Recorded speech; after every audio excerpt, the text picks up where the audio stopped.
السلام علیکم ورحمۃ اللہ وبرکاتہ۔ میں محمد عظمت رضا رضوی نظامی استاد جامعۃ الرضا فاطمۃ الزہرا صورت گجرات درجہ عالمیت کی بچیوں سے مخاطب اور شرع وقایہ کا درس دینے جا رہا ہوں۔ میں آپ سے بھی مخاطب جو اس سبق کو پڑھ رہے ہیں سن رہے ہیں، اللہ پاک آپ سب کو علم نافع عطا فرمائے، آپ کے صدقے مجھ گنہگار کو بھی علم نافع عطا فرمائے، آمین ثم آمین۔ آج کا سبق پڑھتے ہیں، درود شریف پڑھیے۔ اللہ رب محمد صلی اللہ علیہ وسلم نحن عباد محمد صلی اللہ علیہ وسلم۔ اللہم رب اشرح لی صدری ویسر لی امری واحلل عقدۃ من لسانی یفقهوا قولی۔ اللہم افتح علینا حکمتک وانشر علینا رحمتک یا ذا الجلال والاکرام۔ بسم اللہ الرحمن الرحیم۔ والنیۃ وترتیب نص علیہ ای ترتیب المذکور فی نص القرآن وکلاہما فرضان عندہ۔ اما النیۃ فلقول علیہ السلام انما الاعمال بالنیات۔ آج کے سبق میں نیت اور ترتیب پر گفتگو ہوگی۔ آپ جانتے ہیں ہم احناف کے یہاں نیت ترتیب یہ سنت ہے نا، وضو میں کوئی واجب چیز نہیں ہے، 4 فرائض ہیں، اس کے علاوہ سنت مستحب ہے۔ نیت اور ترتیب ہمارے یہاں سنت ہے، مگر امام شافعی رحمۃ اللہ تعالی علیہ کے نزدیک نیت اور ترتیب یہ دونوں فرض ہے۔ نیت فرض کیوں ہے؟ امام شافعی رحمۃ اللہ علیہ کی دلیل حضور کی حدیث مبارک انما الاعمال بالنیات کہ اعمال کا دار و مدار نیت پر ہے، لہذا نیت کریں گے تو وضو ہوگا ورنہ نہیں، ٹھیک ہے نا، یہ ان کی دلیل ہے۔ اور ترتیب فرض ہے، ان کی دلیل کیا ہے؟ وہ کہتے ہیں جو قرآن مجید میں ترتیب مذکور ہے اسی ترتیب سے وضو کرنا فرض ہے۔ قرآن مجید میں کیا ترتیب مذکور ہے؟ فاغسلوا وجوہکم وایدیکم الی المرافق وامسحوا برؤوسکم وارجلکم الی الکعبین، یعنی پہلے چہرہ، پھر دونوں ہاتھ، پھر سر کا مسح، پھر دونوں پیر، اسی ترتیب کے ساتھ وضو کرنا فرض ہے۔ سمجھ شریف میں بات آئی؟ ہمارے نزدیک یہ دونوں چیزیں سنت ہیں۔ انما الاعمال بالنیات میں اعمال سے پہلے مضاف محذوف ہے، یعنی انما ثواب الاعمال بالنیات کہ اعمال کے ثواب کا دار و مدار نیت پر ہے، یعنی وضو میں اگر نیت کریں گے ثواب ملے گا، اگر نہیں کریں گے تو نہیں ملے گا۔ مصطفیٰ جان رحمت صلی اللہ تعالی علیہ وسلم کی ایک حدیث ہے جس کا مفہوم ہے اگر کوئی بسم اللہ پڑھ کے وضو کرتا ہے اور نیت کرتا ہے تو پورا بدن گناہوں سے صاف ہوتا ہے، اگر نہیں کرتا ہے تو پورا بدن نہیں، صرف اعضائے وضو گناہوں سے صاف ہوتے ہیں، ہے نا۔ اچھا، یہ حدیث بسم اللہ کے بارے میں۔ تو نیت ہمارے نزدیک سنت ہے کہ ثواب ملے گا، نیت کریں گے تو، نہیں کریں گے تو وضو ہو جائے گا مگر اس کا ثواب نہیں ملے گا، ٹھیک ہے۔ اور امام شافعی رحمۃ اللہ تعالیٰ آیت وضو میں واو کو ترتیب کے لیے مانتے ہیں، اسی لیے اسی ترتیب سے دھونا فرض، اور ہم احناف کہتے ہیں واو ترتیب کے لیے نہیں ہے، واو مطلق جمع کے لیے ہے، لہذا ان تمام چیزوں کو جمع کرنا، ان تمام چیزوں کو ادا کرنا وضو میں فرض ہے۔ سمجھ شریف میں بات آ رہی ہے؟ ٹھیک ہے نا۔ تو یہ نیت اور ترتیب ہمارے یہاں سنت ہے، ان کے یہاں فرض ہے، واو ترتیب کے لیے نہیں ہے، واو جمع کے لیے، ٹھیک۔ پھر بات آگے آئے گی عبارت کے ساتھ، اعتراض جواب کے ساتھ آپ پڑھیے گا، ٹھیک ہے نا۔ چلیے، وہ نیت و ترتیب، نیت اور ترتیب کہتے ہیں نص علیہ، اس پر نص ہے، نص وارد ہے۔ ای ترتیب المذکور فی نص القرآن، یعنی وہ ترتیب جو نص قرآن میں مذکور ہے، وہ کلاہما فرضان عندہ، اور یہ دونوں امام شافعی رحمۃ اللہ تعالی علیہ کے نزدیک فرض ہیں۔ دلیل چلیے اب ترتیب۔ اما النیۃ فلقول علیہ السلام انما الاعمال بالنیات، لیکن نیت تو وہ نبی علیہ السلام کے قول انما الاعمال بالنیات کی بنیاد پر، امام شافعی علیہ رحمہ دلیل انما الاعمال بالنیات دیتے ہیں کہ نیت کا دار و مدار، اعمال کا دار و مدار چونکہ نیت پر ہے، لہذا نیت ہوگی تو عمل ہوگا، نیت نہیں ہوگی تو عمل نہیں ہوگا، اسی لیے وضو میں نیت شرط ہے، ٹھیک ہے۔ کہتے ہیں الثواب منوط بالنیت اتفاقا، فلا بد ان يقدر الثواب او يقدر شيء يشمل الثواب نحو حکم الاعمال بالنیات. کہتے ہیں ثواب متعلق ہے نیت کے ساتھ بالاتفاق بیننا و بینہ، ہم احناف کے یہاں اور امام شافعی رحمۃ اللہ تعالی علیہ کے یہاں. تو ضروری ہے ثواب مقدر ماننا، اور یقدر شیء یا ایسی چیز مقدر ماننا جو ثواب کو شامل ہو. ترجمہ سمجھ میں آ رہا؟ فلا بد ان یقدر ثواب، تو ضروری ہے کہ ثواب مقدر مانا جائے. اور ترجمہ بھی کہہ سکتے ہیں ثواب مقدر ماننا، چونکہ ان مصدریہ ہے، ٹھیک ہے نا.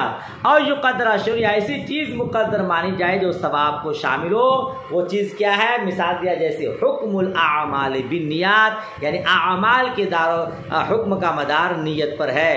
کہتے ہیں فَإِن قُدِّرَ الثَّوَابُ فَظَاهِرٌ، اگر ثواب مقدر مانا جائے تب تو بات صاف ہے، ظاہر ہے. وَإِن قُدِّرَ الْحُكْمُ فَهُوَ نَوْعَانِ، اور اگر حکم مقدر مانا جائے تو اس کی دو قسم ہیں، دنیاوی کا صحت و اخروی کا ثواب. حکم دنیاوی جیسے اعمال کا صحیح ہونا، اور حکم اخروی جیسے ثواب آخرت میں یہاں عمل کا صحیح ہونا، یہ حکم دنیاوی ہے، اور آخرت میں اس پر جزا ثواب ملنا یہ حکم اخروی ہے. کہتے ہیں والاخروی مراد بالاجماع، اور حکم اخروی مراد ہے بالاجماع. ٹھیک ہے، حدیث مذکور انما الاعمال بالنیات میں حکم اخروی مراد ہے بالاجماع بیننا و بین الشافعی. فاذا قیل حکم الاعمال بالنیات ویراد به الثواب صدق الکلام، اگر حکم الاعمال بالنیات کہا جائے اور اس سے ثواب مراد ہو تو کلام سچا ہے، کلام درست ہے. فلا دلالت له علی الصحۃ، تو اس حدیث کی دلالت پر صحت پر کوئی دلالت نہیں ہوگی. بھائی ثواب مراد لے لیا، اب صحت پر اس کی کوئی دلالت نہیں ہوگی. اس کو تھوڑا سمجھیے، دیکھیے یا تو یہاں ثواب مقدر مانا جائے گا، اگر ثواب مقدر مانا جائے تو بات صاف ہے. اگر حکم مراد مقدر مانا جائے تو حکم کی دو قسمیں، ایک حکم دنیاوی ایک حکم اخروی. حکم دنیاوی کا مطلب اعمال کا صحیح ہونا، اور حکم اخروی کا مطلب ثواب ملنا. تو امام شافعی رحمۃ اللہ تعالی علیہ حکم سے مراد حکم دنیاوی لیتے ہیں، یعنی صحیح اعمال کا صحیح ہونا. اس لیے آپ کہتے ہیں کہ نیت کریں گے تو عمل صحیح ہوگا ورنہ نہیں. اور وہ حکم دنیاوی اس لیے مراد لیتے ہیں کہ پہلے عمل کا صحیح ہونا ہوتا ہے، پھر اس کے بعد ثواب اس پر مرتب ہوتا ہے. ٹھیک ہے نا. تو امام شافعی رحمۃ اللہ علیہ حکم دنیاوی مراد لیتے ہیں، اور ہم احناف حکم اخروی مراد لیتے ہیں. سمجھ شریف میں بات آئی؟ وہی کہہ رہے کہ اگر حکم فیضا قیل حکم الاعمال بالنیات، اگر حکم الاعمال بالنیات کہا جائے اور اس سے ثواب مراد ہو تو کلام سچ ہے، صحیح ہے. فلا دلالت له علی الصحۃ، صحت پر اس کی کوئی دلالت نہیں. فإن قیل مثل هذا الكلام يتأتى في جميع العبادات فلا دلالت له على اشتراط النیت فی العبادات وذلك باطل. کہتے ہیں اب اعتراض ہوتا ہے اس طرح کا کلام، فإن قیل اگر اعتراض کیا جائے اس طرح کا کلام تمام عبادتوں میں حاصل ہوتا ہے تو عبادات میں نیت کے شرط لگانے پر حدیث مذکور کی کوئی دلالت نہیں ہوگی. وہ ذالک باطل، اور وہ باطل ہے، حالانکہ وہ باطل ہے. فإن المتمسک فی اشتراط النیت فی العبادات ھذا الحدیث، کیونکہ دلیل پکڑنے والا عبادات میں نیت کے شرط لگانے میں اسی حدیث سے دلیل پکڑتا ہے. کیا مطلب؟ بھئی امام شافعی رحمۃ اللہ تعالی علیہ کی طرف سے اعتراض ہوتا ہے کہ آپ وضو میں نیت شرط قرار نہیں دیتے ہیں، اور ہم انما الاعمال بالنیات کی بنیاد پر نیت شرط قرار دیتے ہیں. تو آپ وضو میں تو نیت شرط نہیں قرار دیتے ہیں کہ بھئی یہاں اعمال کے ثواب کا مدار نیت پر ہے، تو پھر نماز میں دیگر عبادات میں نیت شرط قرار کیوں دیتے ہیں اور کس حدیث کی بنیاد پر دیتے ہیں؟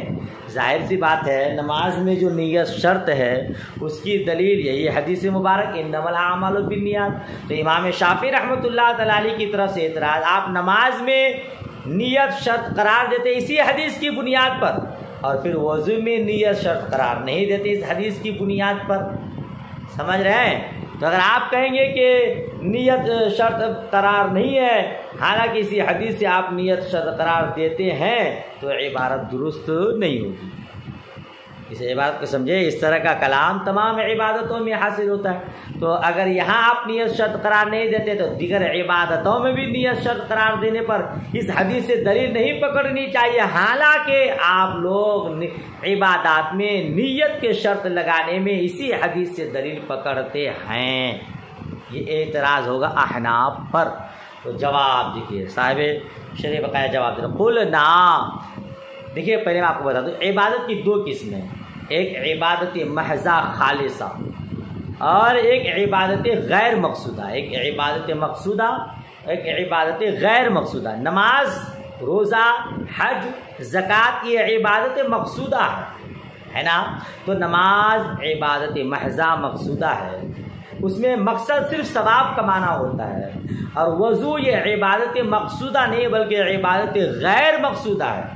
وضو تو نماز کے لیے شرط ہے نا، تو وضو کیا جاتا ہے نماز کے لیے، وضو بذات خود عبادت نہیں ہے بلکہ نماز جائز ہونے کا ایک ذریعہ ہے، ٹھیک ہے؟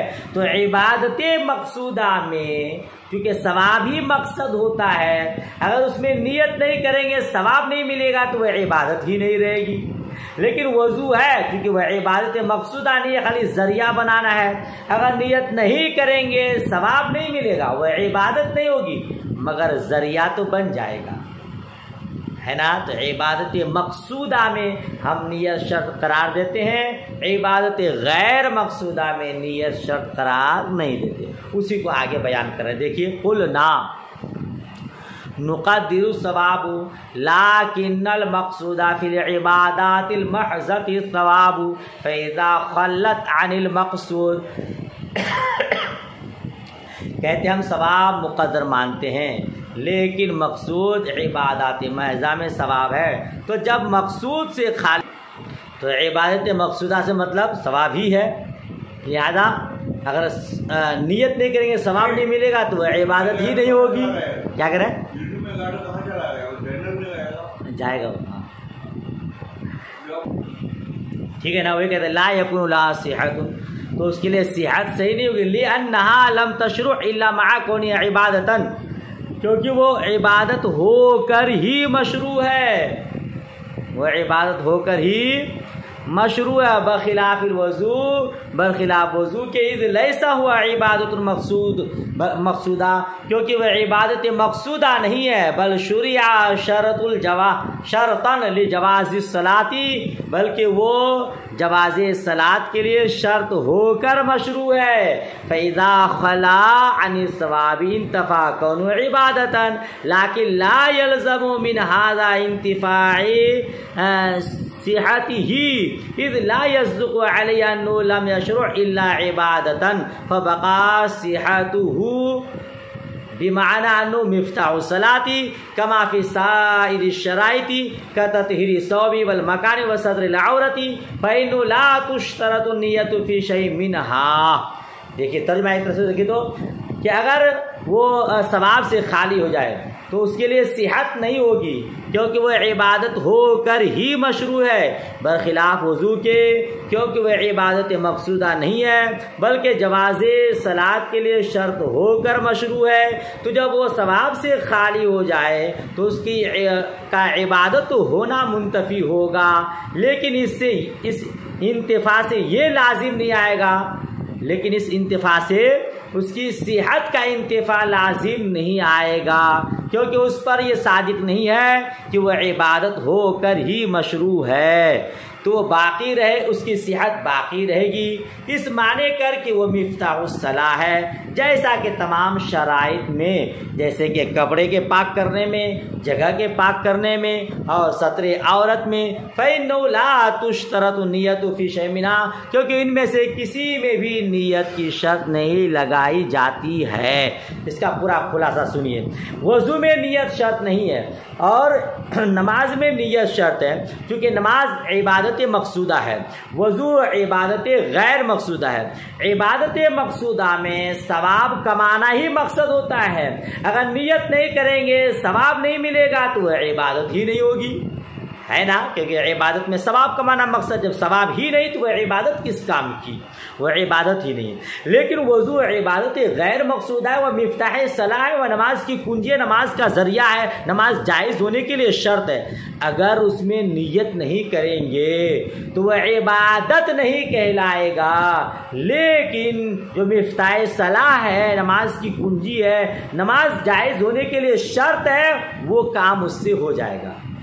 سمجھ شریف میں بات آ رہی ہے، نماز جائز ہونے کا ذریعہ وضو بن جائے گا بغیر نیت کے، ہاں نیت نہیں کریں گے تو وہ وضو عبادت نہیں کہلائے گا، ٹھیک ہے نا۔ اچھا دیکھیے آپ نماز کے دیگر شرائط، نماز کے 6 شرائط ہیں، طہارت، ستر عورت، استقبال قبلہ، یہ تو نماز کے دیگر شرائط میں بھی نیت شرط نہیں، تو پھر وضو میں نیت بھلا شرط کیوں؟ کپڑے کے پاک کرنے میں نیت شرط نہیں، آپ صابن لیجیے صرف ایکسل اور لے جا کے کپڑا اچھے سے دھو لیجیے، 3 مرتبہ نئے پانی سے پاک کر لیجیے، اس میں آپ نیت نہیں کی ہے کہ میں کپڑا پاک کرنے کے لیے دھو رہی ہوں، میں نے کپڑے کے پاک کرنے کی نیت کی، کچھ بھی نیت نہیں، آپ کپڑا دھو لیے، کپڑا آپ کا پاک ہو گیا، جگہ صاف کر دیے، جگہ پاک ہو گیا۔ ستر عورت، آپ کپڑا پہن لیے، ہم مردوں کے ناک سے لے کر گھٹنا تک اتنا حصہ چھپا لیے، ستر عورت ہو گیا، عورتیں پورے جسم کو ڈھانک لی، ستر عورت ہو گئی۔ تو جس طرح دیگر شرائط میں نیت شرط نہیں، اسی طرح جس میں وضو میں بھی نیت شرط نہیں، بات ختم ہو گئی۔ وَأَمَّا التَّرْتِيبُ فَلِقَوْلِهِ تَعَالَى فَاغْسِلُوا وُجُوهَكُمْ، لیکن ترتیب تو اللہ تبارک و تعالیٰ کے قول فَاغْسِلُوا وُجُوهَكُمْ کی وجہ سے کہتے ہیں فَيُفْرَضُ تَقْدِيمُ غَسْلِ الْوَجْهِ، غسل وجہ کو مقدم کرنا فرض ہے، غسل وجوہ چہرے کو پہلے دھونا فرض ہوگا۔ فَيُفْرَضُ تَقْدِيمُ الْبَاقِي مُرَتَّبًا، تو باقی کو ترتیب وار مقدم کرنا فرض ہوگا۔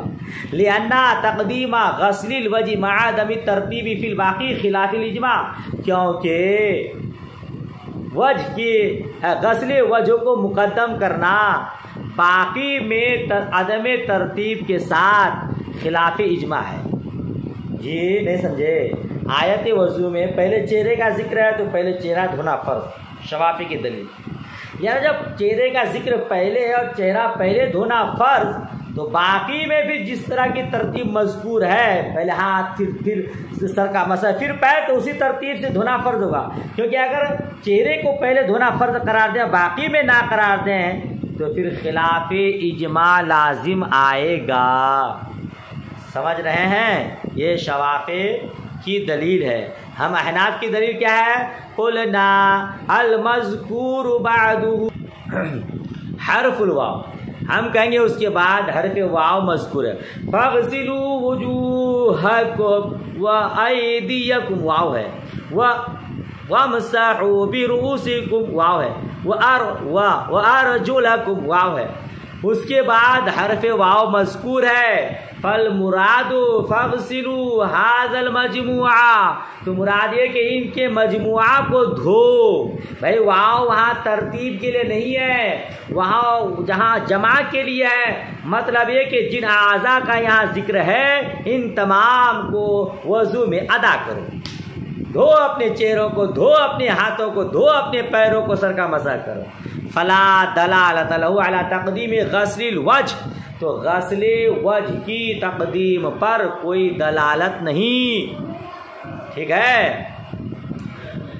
لہٰذا آپ یہ کہہ رہے کہ پہلے چہرہ دھونا فرض، باقی میں نہیں کریں گے تو عدم ترتیب لازم آئے گا، تو چہرے کو پہلے دھونا فرض ہے، اس پر اس آیت کی کوئی دلالت ہی نہیں ہے۔ وَإِنْ سُلِّمَ فمتا استدل المجتہد بہذی الآیت، اور اگر تسلیم کر لی جائے تو کب مجتہد نے اس آیت سے استدلال پیش کیا ہے؟ کبھی کسی مجتہد نے اس آیت سے ترتیب پر استدلال پیش کیا ہی نہیں ہے، ٹھیک ہے نا؟ تو لم یکن الاجماع منعقدا، تو اجماع منعقد نہیں ہوا. فاستدلال بها على ترتیب الباقی استدلال بلا دلیل وتمسک بمجرد زعمه لا بالاجماع. تو اس آیت سے باقی کی ترتیب پر استدلال پیش کرنا استدلال بلا دلیل ہے، اور محض اپنے گمان سے دلیل پکڑنا ہے، اجماع سے نہیں. اب احناف یہ کہہ رہے ہو وہاں کہ اگر چہرے کے پہلے دھونے کو فرض قرار دے باقی کو نہیں تو اجماع کے خلاف ہوگا. تو اعتراض ہو رہا ہے کہ یہاں اجماع منعقد ہوا ہی نہیں ہے، تو پھر اجماع کے خلاف کیسے لازم آئے گا؟ کبھی کسی مجتہد نے اس آیت سے ترتیب پر دلیل پکڑا ہی نہیں ہے، تو پھر اجماع کے خلاف بھی نہیں ہے، محض اپنے گمان سے دلیل پکڑنا ہے. پھر آگے دیکھیے اب احناف کی طرف سے صاحب شرح وقایہ کیا بیان کرو. وقد رأیت فی کتبہم الاستدلال بقولی علیہ السلام ھذا وضوء لا يقبل اللہ تعالی الصلاۃ الا بہ. کہتے ہیں اور ہم نے شوافی کی کتاب میں دیکھا ہے. وقد رأیت فی کتبہم، اور ہم نے شوافی کی کتابوں میں دیکھا ہے، میں نے دیکھا ہے کہ وہ اس حدیث مصطفیٰ سے دلیل پکڑتے ہیں. ان کی کتابوں میں میں نے دیکھا ہے وہ نبی علیہ السلام کے اس قول سے استدلال پیش کرتے ہیں. کس سے؟ یہ وضو ہے، اللہ تبارک و تعالی نماز کو قبول نہیں فرمائے گا مگر اسی سے. وقد کان ھذا الوضوء مرتبا، اور یہ وضو ترتیب وار تھا. یعنی شوافی کی کتابوں میں ہے کہ مصطفیٰ جان رحمت صلی اللہ تعالی علیہ وسلم نے وضو فرمایا اور کہا کہ لا يقبل اللہ تعالی الصلاۃ الا بہ، یہ وضو ہے، اللہ تعالیٰ اس کے وضو کے بغیر نماز کو قبول نہیں فرمائے گا. تو شوافی کہتے ہیں چونکہ یہ وضو ترتیب وار تھا، اسی لیے مصطفیٰ جان رحمت نے کہا کہ اگر ترتیب وار وضو کرو گے تو نماز قبول ہوگی ورنہ نہیں. ایسے شوافی کی کتابوں میں نے دیکھا ہے.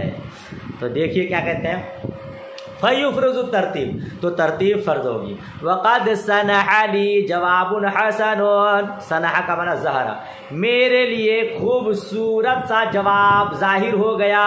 وہو انہ توضا مرتن مرتن، اور وہ یہ کہ حضور نے ایک ایک مرتبہ وضو فرمایا.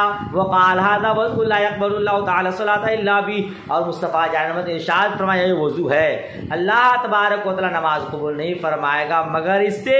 فھذا القول یرجع الی المرۃ فحسب لا الی الاشیاء الاخر، تو یہ قول لوٹ رہا ہے مرت کی طرف، ایک مرتبہ کی طرف، بس دوسرے اشیاء کی طرف نہیں. احناف کہتے ہیں، امام اعظم فرماتے ہیں کہ بھائی وہ تو اس طرح دلیل پکڑے کہ وہ ترتیب وار تھا، حالانکہ وہ وضو جو حضور نے فرمایا تھا وہ ایک ایک مرتبہ دھویا، چہرہ کو ایک مرتبہ دھویا، دونوں ہاتھوں کو ایک مرتبہ دھویا، دونوں پیروں کو ایک مرتبہ دھویا، اور وضو کی فرضیت پر دلیل دیتے ہوئے حضور نے فرمایا کہ ایک ایک مرتبہ کم سے کم دھونا فرض ہے.